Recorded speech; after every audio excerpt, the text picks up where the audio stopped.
Alhamdulillah, wassalatu wassalamu ala rasulillah wa ala alihi wa ashabihi wa mawalah, wa la hawla wa la quwwata illa billah, amma ba'du.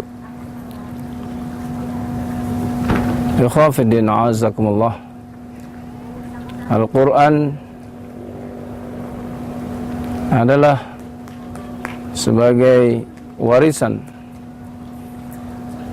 yang diwariskan oleh Allah Azza wa Jalla untuk kita sekalian sebagai bekal kehidupan kita di dunia ini.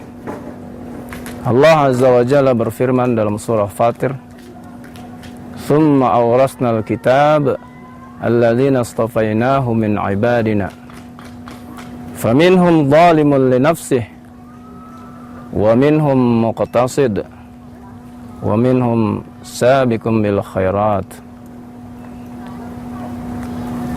Kami wariskan Alkitab, yakni Al-Quran, kepada siapa?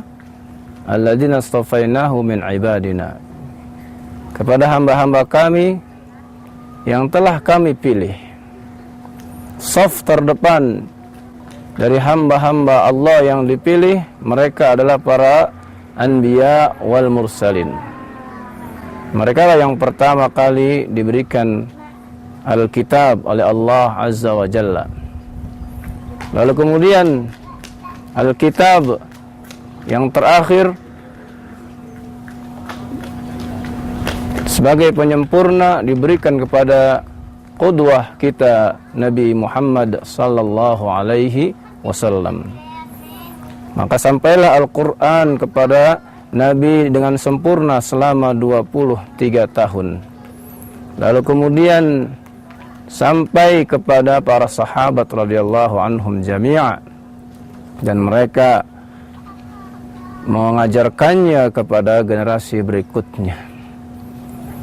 Demikianlah warisan Allah Azza wa Jalla kepada umat ini. Namun apa yang terjadi dari umat ini? Kata Allah Azza wa Jalla, "Faminhum zalimun li nafsihi." Di antara umat Muhammad sallallahu alaihi wasallam yang Allah pilih, yakni umat Islam, kita sekalian kaum muslimin, ternyata zalimun li nafsihi, ada yang dalam menerima Al-Quran menzalimi diri mereka sendiri.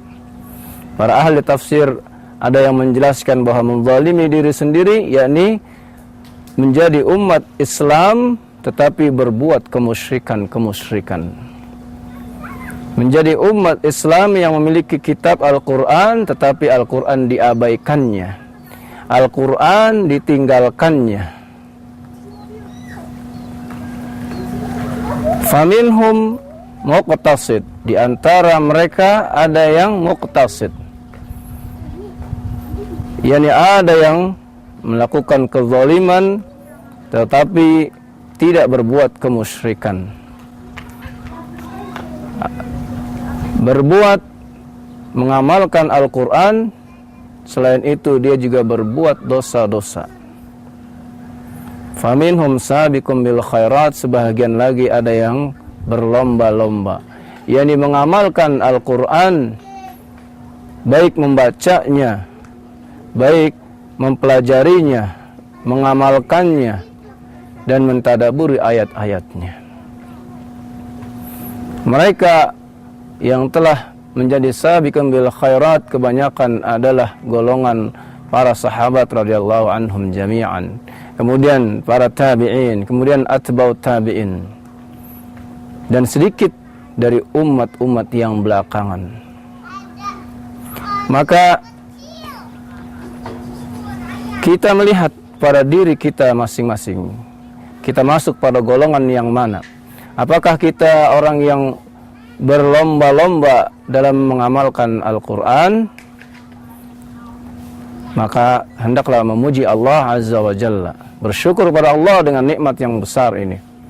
Atau mereka yang kedua yang mengamalkan sebahagian dan meninggalkan sebahagian.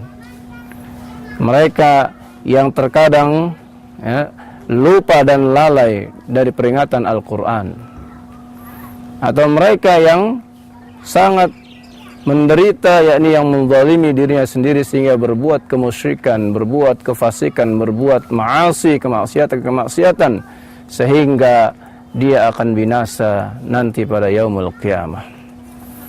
Dan ketiga golongan ini dikatakan semuanya umat Islam, karena mereka telah dipilih, karena umat Islam dipilih untuk mewarisi kitab, yakni Al-Quran. Sungguh merugi mereka yang ada di golongan yang pertama yang menzaliminya ini, sehingga nanti pada yaumul qiyamah mereka diadukan oleh Rasul kita sallallahu alaihi wasallam kepada Allah azza wa jalla. Wa qala ar-rasul, ya Rabbi inna qaumi ittakhadhu hadzal Qur'ana mahjura.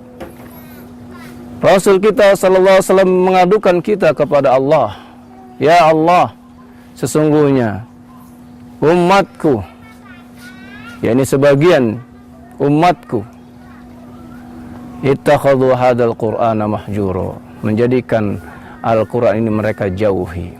Hijrah, menjauhi Al-Quran. Hijrah dari membacanya, tidak pernah membaca Al-Quran. Hijrah dari mempelajarinya, tidak menghadiri majlis-majlis ilmu yang mengajarkan Al-Quran.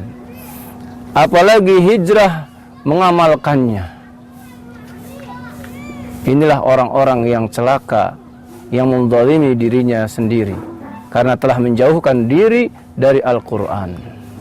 Hijrah dari Al-Quran, ini orang-orang yang akan diadukan oleh Rasul kita sallallahu alaihi wasallam pada yaumul qiyamah.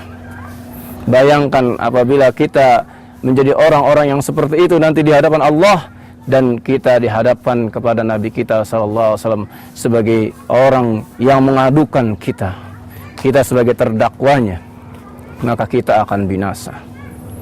Maka kita kembali melihat diri kita. Kalau kita termasuk orang-orang yang pertama, yakni yang tidak pernah membacanya, maka berusahalah untuk membacanya.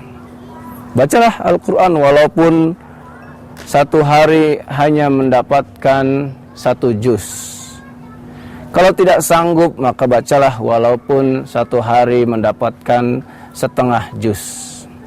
Kalau tidak sanggup pula, maka bacalah walaupun satu hari hanya 1 lembar saja. Kalau tidak, maka bacalah walaupun satu hari hanya mendapatkan 1 ayat. Kalau tidak sanggup juga membaca 1 ayat dalam 1 hari, maka tengoklah Al-Quran sehari walaupun hanya 1 kali. Sentuhlah Al-Quran dan peganglah walaupun kita tidak sanggup membacanya. Sambil kita berkata dalam diri kita, kita katakan, ya Allah, dosa apa yang telah aku lakukan sehingga aku tidak sanggup membuka lembaran ayat-ayat-Mu. Tidak sanggup lisanku membaca ayat-ayat-Mu. Maka dengan demikian insya Allah, Allah akan berikan hidayah kepada kita tentang pentingnya kita mempelajari Al-Quran. Mudah-mudahan ini bermanfaat buat diri saya pribadi dan juga kita sekalian. Wassallallahu ala nabiyina Muhammadin wa ala alihi wa sahbihi wasallam. Walhamdulillahi rabbil alamin.